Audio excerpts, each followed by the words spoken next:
Narito na ang numero 1 pagbabalita sa radyo na araw-araw. Pinakikinggan sa Luzon, Visayas at Mindanao. KBP Golden Dove Best News Program.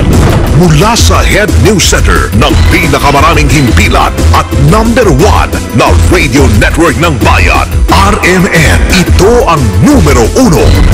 RMN News Nationwide. RMN News Nationwide. Kasama ang maasahang broadcaster, Buddy Oberas, at ang KBP Golden Dove Best Newscaster, Weng De La Peña. RMN News Nationwide. RMN News Nationwide. Headlines. Ngayong tanghali sa RMN News Nationwide, Pangulong Aquino tiwalang may isa sa katuparan ni dating Senador Ping Lacson ng rehabilitasyon. Masinilanta ng Bagyong Yolanda sa lalong madaling panahon. Ping Lacson strikes me as a no-nonsense person. NDRRMC magsisimula na sa post-disaster needs assessment sa mga biktima ng Bagyong Yolanda. Department of Energy aminadong wala nang magagawa sa pagtaas ng presyo ng LPG o cooking gas. Actually, wala naman tayong control kasi deregulated nga ito. DFA tutok sa kaligtasan ng mga Pinoy sa Thailand. Ang bahada ay nakipag-ugnayan sa mga Filipino communities doon sa Bangkok at pinomonitor nila yung political situation doon sa Thailand. Balitang negosyo natin, ilang magsasaka sa South Cotabato na bigyan na ng sariling lupa. Headlines. Ang world, Thai Prime Minister binaliwala ang ultimatum na ibinigay ng mga realista para pababain siya sa pwesto.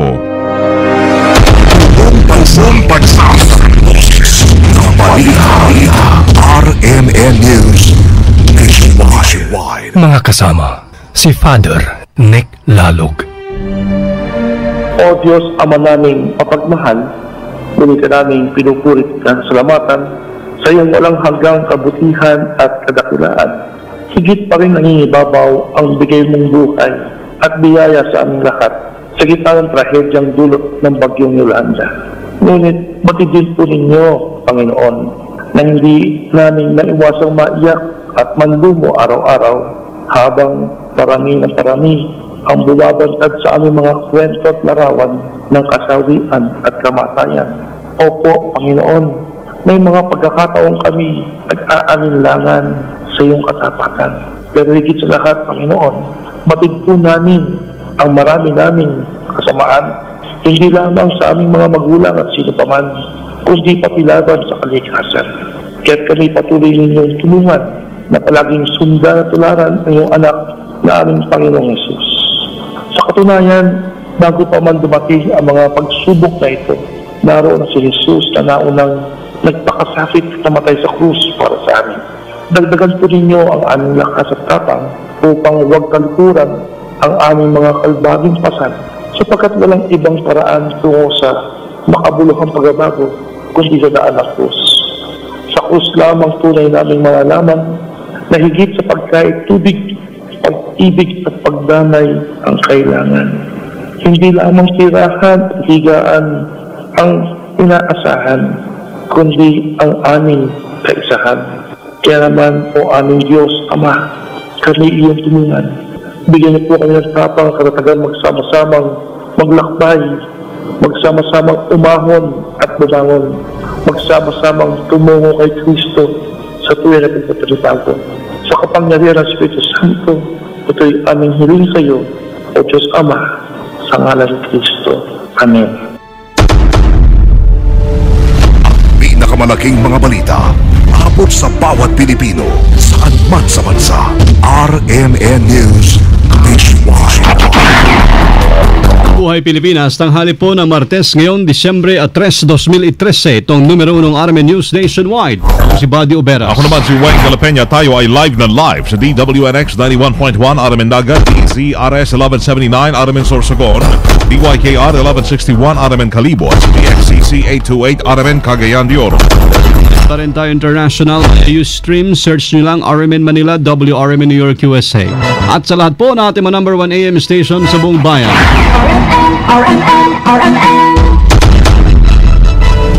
Mga kasama, naniniwala ang Pangulong Noynoy Aquino na may kakaibang katangian si dating Senador Panfilo Lacson para may balik ito kaagad sa normal o may balik nito sa normal ang buhay na manasalanta ng bagyong Yolanda noong Nobyembre 8. Sa pagharap niya sa media, sinabi ni Pangulong Aquino na hindi basta raw tao si Lacson dahil marami nitong napatunayan mula ng manilibihan sa gobyerno.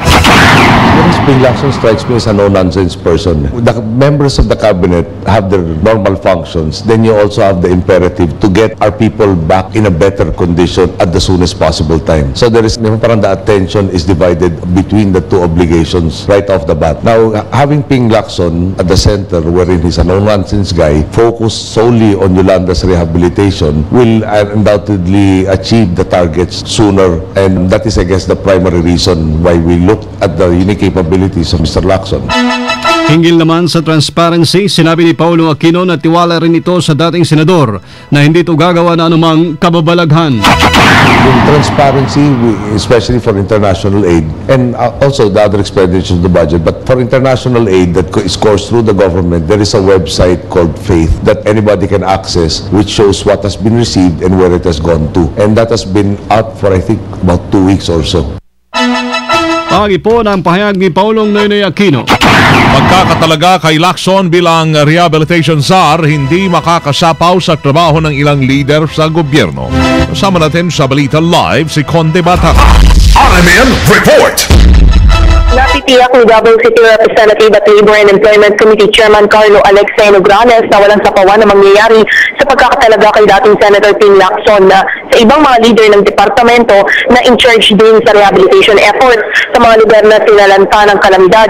Sa tingin ni Nograles, ang gusto lamang ng Pangulong Aquino ay may isang tao na nakatutok sa rehabilitation at reconstruction sa mga lugar na sinira ng bagyong Yolanda.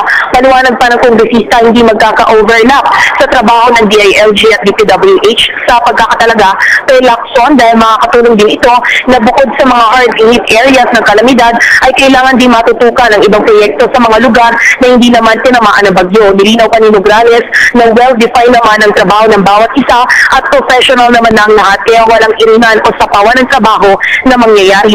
Sa ngayon ay huwag munaan yung pangunahan kung anong trabaho at hanggang kailan manunungkulan si Lacson at hintayin munang ilabas na Malacanang ang executive order ng Pangulo kaugnay dito. Kasama mo mula sa Kamara, Conde Bata, Tatak RMN. Radyo mo nationwide. Simula na sa susunod na linggo ng 7 team na binuo ng NDRRMC ang kanilang trabaho para sa post-disaster needs assessment work sa mga lugar na salanta ng bagyong Yolanda. Ayon po kay Executive Director Eduardo Del Rosario, sasailalim nila sa training session sa mga binuong team at pagkalipas ng 3 araw, pupunta naman ito sa iba't ibang lugar sa Region 8 na naapektuhan nga po ng bagyo. Anya, ang paunahing trabaho naman yan ay tansyahin ang halagang nasira ng bagyo. Yan ay sa pamamagitan ng mga nawasak na bahay, struktura, infrastruktura, fishing at agriculture sector para may latag ang abuang plano para sa rehabilitasyon. Sinabi pa ni Del Rosario na hanggang January 31, 2014 lamang ang ibinigay nilang taning para po sa Post-Disaster Needs Assessment Team para gawin ang trabaho. Paliwanag pa ni Del Rosario, dito nila ibabase ang rekomendasyong isusumitin nila kay Pangulong Noy para sa rehabilitation program. Ang Post-Disaster Needs Assessment Team ay binubuo ng 10 hanggang 12 kinatawan mula sa iba't ibang departamento ng gobyerno kagaya ho ng DPWH, DSWD, DOH, DA, DOTC at Office of Civil Defense. Patuloy pa rin nadadagdagan ang bilang ng mga namatay sa paggagupit ng bagyong Yolanda sa bansa. Sa latest record ng NDRRMC, umaabot na sa 5,680. 5,680 ang mga kumpirmadong namatay sa bagyo. Liman dito ay nadagdagan din ang mga nawawala na ngayon ay nasa 1,779 habang nasa 26,233 ang sugatan. Sa mahigit 11 milyong individual na naapektuhan ng bagyo, mahigit 4 na milyon pa ang nananatili sa mga evacuation centers. Pumalo naman sa 34.3 billion pesos na ang halaga ng pinsalang idinulot ng bagyong Yolanda sa infrastruktura at agrikultura. Inamin po mga kasama ni Energy Secretary Carlos Jericho Petilla na wala silang kontrol sa pagtaas ng presyo ng mga cooking gas o ng LPG. Sa interview ng RMN kay Petilla, sinabi niyang deregulated kasi ang mga LPG kaya hindi nila makokontrol kung biglaan o sunod-sunod ang gagawing price adjustment ng mga dealers. Actually, wala naman tayong control kasi deregulated nga ito. So, maaaring iba ang gagawin nila is i-absorb nila yung losses. Pero hindi ko alam kung kaya nilang i-absorb ang mga losses na to. Kung idadahan-dahan nila. Makakadahan-dahan lang siguro sila kung number one, magpapalugi ng konti. Pangalawa, kung ang kinukunan nila, papayag rin na dahan-dahan silang increase. At ang kinukunan nito, galing sa ibang bansa. So, hindi ko alam kung anong mausapan nila. Pero that is the only way na maging dahan-dahan ang pag-increase ng LPG natin. Maliwanag pa ng kalihim, bukod sa pagbago-bago raw hong presyuhan sa world market, malaki rin kasi ang demand sa LPG sa iba pang bansa kahit buwan-buwan tumataas ang presyo nito. Dagdag pa ni Petilla sa sobrang laki ng pangailangan ng ibang bansa, lalo na sa Europa, dito na natutuon ang pansin ng mga nagbebenta ng LPG. Pero dito naman sa LPG, usually ang pagtaas nito, kung titingnan mo historically, kasi ang kalaban natin dito sa LPG ay yung Europa. Bumibili sila ng LPG. Nagluluto ba sila? Kagaya natin tuwing Pasko. Hindi. Ginagamit nila ito para sa heater nila. Kasi malamig sa kanila, heater ang ginagamit nila. Ang pinakamura nilang source ng heating is hindi electricity kundi ang LPG. Ngayon, sinasabi ko, di labanan natin ang presyo. Hindi tayo pwede makipaglabanan kasi ang konsumo nila malaki. Tayo maliit lang. Kaya ang pinapansin ng mga seller is sila, hindi tayo. Kumbaga tayo is price taker. Sumusunod lang tayo sa presyo. Hindi tayo nakakatawad kasi maliit lang consumption natin compared sa kanila. Energy Secretary Jericho Petilla sa interview ng RMN. Pinayuhan ng Department of Foreign Affairs sa mga Pilipino na iwasan munang magpunta o bumisita sa Thailand kung hindi naman kailangan. Sa gitna na rin ito na nagpapatuloy na kaguluhan doon bunsod ng pag-aalburuto ng mga realista laban sa kanilang Prime Minister na si Yingluck Shinawat. Sa interview ng RMN kay Foreign Affairs Assistant Secretary Raul Hernandez, sinabi dito na mismong ang Thai government na ang naglabas ng request sa publiko na manatili muna sa kanilang mga bahay at iwasan ang pagtungo sa mga lugar na sentro ng demonstrasyon. Kahapon po, ang Thai government ay nag-issue ng pakiusap sa kanilang mga kababayan na residente sa Bangkok na kung maaari manatili muna sa kanilang mga tahanan habang nagaganap itong political developments doon sa Bangkok. At tayo naman, sinabihan natin yung ating mga kababayan doon sa Bangkok na sana pakinggan nila, sundin nila yung request ng Thai government na hindi muna maglabas-labas at para sa mga nandito na may balak na pumunta sa Bangkok at this time na kung hindi naman kailangan, huwag na muna ituloy yung kanilang pagbabiyahe sa Bangkok. Kaugnay niyan, muli namang tiniyak ni Hernandez na mahigpit silang nakamonitor sa Bangkok para matiyak ang kaligtasan ng mga Pilipino doon.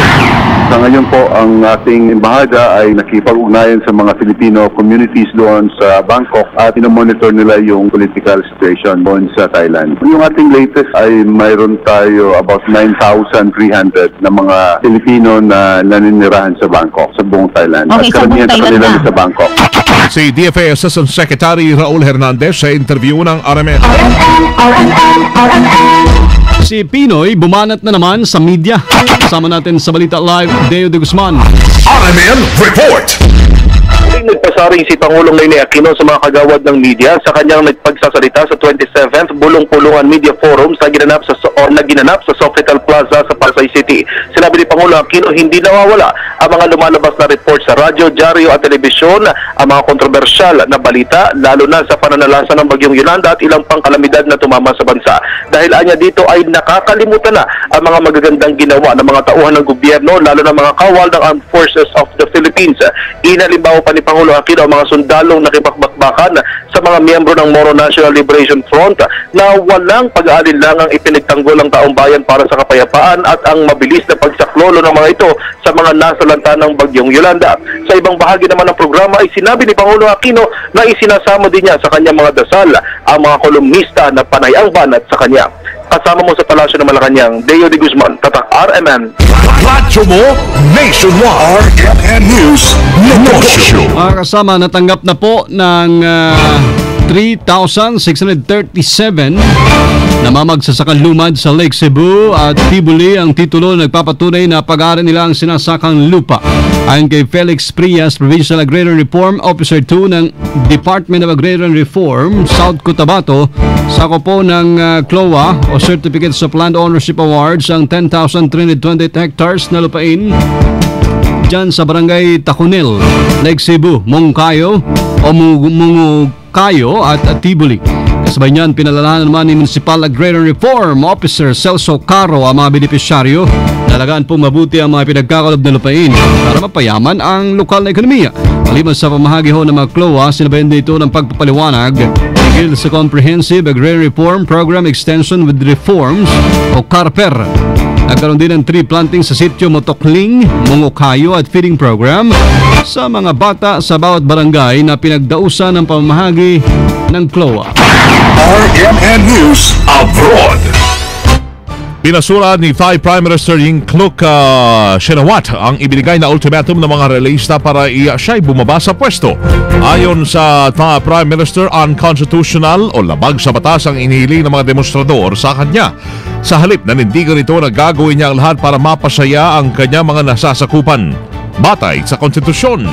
Muli namang nanawagan ng dialogo si Shinawatra sa mga realista para matapos na ang krisis doon. Kaunan niyan, tiniyak din ni Shinawatra na hindi sila gagamit ng dahas laban sa mga demonstrador. Live na live mula po sa RMN News Center, Makati City, Metro Manila, Philippines. Inyong narinig ang numero ng RMN News Nationwide ngayong Martes ng tanghali, December 3, 2013. Pwede hong panoorin ang naging pagbabalita natin ngayong alas 12 ng tanghali sa YouTube. I-type lamang ang RMN News Nationwide. Thank you, Lord. Muli po tayong nagkasama-sama.